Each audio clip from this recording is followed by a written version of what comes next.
അവധിയായിട്ട് അച്ഛൻ രാവിലെ പോയതല്ലേ അമ്മ, ഇതുവരെ വന്നില്ലല്ലോ. റിസപ്ഷന് പോകേണ്ട സമയം കഴിഞ്ഞു. എവിടെയോ പോയി ഫിറ്റായി കിടക്കുക. തെളിയുമ്പോ ഇങ്ങ് വരും. മോള് പോയി പഠിക്ക്. ഇന്ന് റിസപ്ഷൻ പോക്കൊന്നും നടക്കൂല. നമ്മുടെ അച്ഛൻ എന്താ അമ്മ ഇങ്ങനായത്? നമ്മുടെ തലവിധി അല്ലാതെ എന്ത് പറയാനാ മോളെ. നമ്മൾ അനുഭവിക്കാനുള്ള അനുഭവിച്ചല്ലേ പറ്റൂ. ഞാൻ എപ്പോഴും ആലോചിക്കും, അച്ഛന് കോർപ്പറേഷനിൽ നല്ല ജോലി, അമ്മയ്ക്ക് ബാങ്കിൽ. എത്ര സന്തോഷമായിട്ട് കഴിയാൻ പറ്റുന്ന കുടുംബമായിരുന്നു നമ്മുടെ.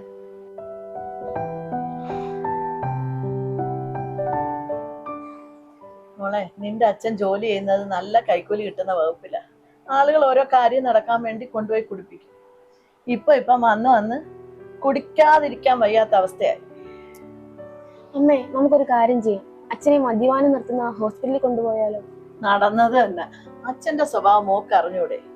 സമ്മതിക്കുമെന്ന് തോന്നുന്നുണ്ടോ? അമ്മേ, നമുക്ക് അപ്പച്ചിയും കൊണ്ട് പറയിപ്പിച്ചാലോ?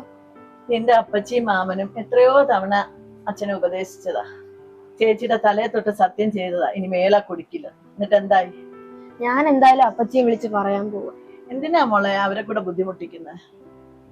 എനിക്ക് ഈ വിവാഹാലോചന വന്നപ്പം ബ്രോക്കർ പറയുന്നത് ഞാൻ കേട്ടതാ, നല്ല കൈക്കൂലി കിട്ടുന്ന വകുപ്പിലാണ്. അന്നേ ഞാൻ പറഞ്ഞതാ, ഈ കൈക്കൂലിക്കാരനെ എനിക്ക് വേണ്ടാന്ന്. കൈക്കൂലി വാങ്ങിക്കുന്ന വകുപ്പേ എനിക്ക് വേണ്ടെന്ന് ഞാൻ പറഞ്ഞതാ. പിന്നെന്ത് പറ്റി? എന്ത് പറ്റാൻ? മകള് നല്ലപോലെ ജീവിക്കട്ടെന്ന് നിന്റെ അപ്പൂപ്പൻ കരുതി കാണും. ഈ കൈക്കൂലി മേടിക്കുന്ന എല്ലാ ഉദ്യോഗസ്ഥരുടെ വീട്ടിലും ഇങ്ങനെ ആയിരിക്കും അമ്മ? മിക്കവരും മോളെ കൈക്കൂലി കൊടുക്കുന്ന മനസ്സുരുകിക്കൊണ്ട. അത് വാങ്ങിക്കുന്ന ഒരു കുടുംബത്തിനും സമാധാനം ഉണ്ടാവേയില്ല. ശരിയാ, നമുക്ക് എന്ത് സന്തോഷമുണ്ട്. കൈക്കൂലി വാങ്ങിക്കുന്ന ഓരോ കുടുംബത്തിലെയും ഭാര്യയോ മക്കളോ എന്നും നിത്യരോഗികൾ ആശുപത്രി കൊടുക്കാനേ പൈസ കാണും. ഉറപ്പാണത്.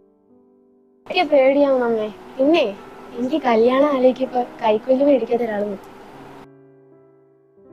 നിന്റെ അച്ഛൻ കൈക്കൂലിയായിട്ട് പണം വാങ്ങിക്കുകയില്ല. പകരം മദ്യമാണ് അദ്ദേഹത്തിന്റെ വീക്ക്നെസ്.